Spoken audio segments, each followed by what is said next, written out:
Chapter 8. The next day, my father stepped back from the dental sign he was painting. "How's that?" We were in the backyard with an easel set up, overlooking the fields of green, the sunset turning a golden yellow, the color of Vienna's hair. My father was not using pink paint, as Biddy suggested, but a soft, white, gray, and blue. "I wish I could paint like you." I reached over the wooden fence to pet Willowdell. She tossed her head and came closer. "Practice," he said. "Painting is 95% practice. The great Mersenek would say that practicing a new skill under the right conditions can change millions of connections between the nerve cells in the brain. Isn't that fascinating?" He continued, "that we can change the very structure of our brain and our capacity to learn. There's a very little such thing as natural talent." My father repeated this information so often that both Biddy and I could quote long passages of neuroscience as easily as the little red hen. Though I believed my father, I doubted I'd ever be able to paint anything anyone considered a masterpiece. He, however, used his hands as an extension of his mind, a gift he could use as a surgeon, but now used to extract teeth and paint pictures for Vienna, small snatches of beauty on white canvas. Her favorite was the one of a mother holding her baby. Sometimes, when she was gazing at it, I secretly pretended she knew who that baby was. My father looked up at the sunset about to hit the horizon. Because the Midwest was so flat, the sun hit the corn crops from very far away, drawing closer until it peaked and backed off into twilight. At its peak, it appeared to take up the entire earth like red fire. Reds, yellows, bright streaks of orange, all the way to space. There was no fog, smog, exhaust, or hard blinking lights to dilute the effect. And when night came, the stars came too, dotting the sky like brilliant diamond flashes. The only competition was the moon, sometimes as big and fat and round as the sun. It was a bold beauty you never saw in the city. "The end of the summer harvest," my father said as a tractor, not blue, rolled through the back fields, putting a giant swisher through tall, overgrown grass. "It will be cut, left to dry, fluffed, and gathered into hay bales." "Did you know Gacy calls Wilbur's tractor the Blue Mistress?" I said. "Scandalous," he replied, making a small touch-up. "Wilbur sure loves that tractor. He's shy. Until Gacy and Micah, all he had was Blue. He's been a real good friend and neighbor, like a grandfather to those boys." I don't know why Wilbur likes Gacy at all. It's not like she's nice to him, always swatting at him and changing her mind about do this, do that. She killed Micah's floaty yesterday, stabbed it to death on the kitchen counter. That is most unfortunate. "Floaty murderer," I said darkly, remembering Micah's tears.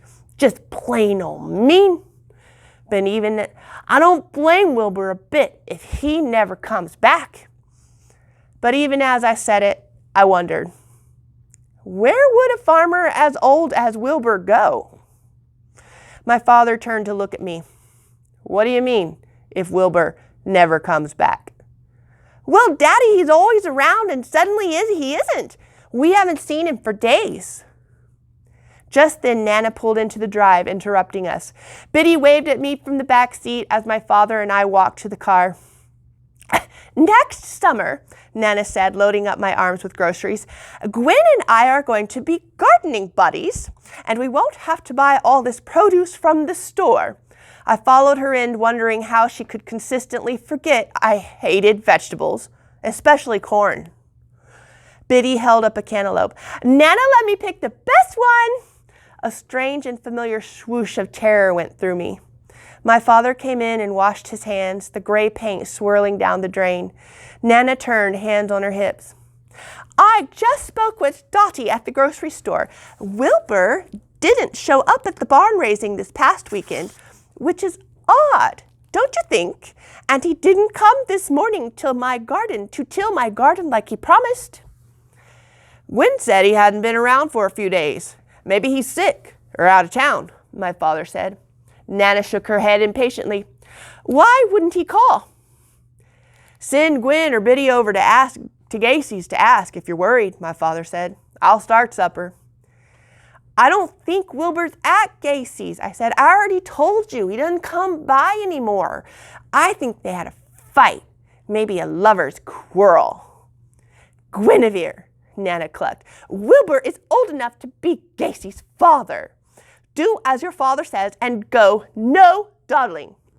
I went to grab my jacket as Nana continued to talk.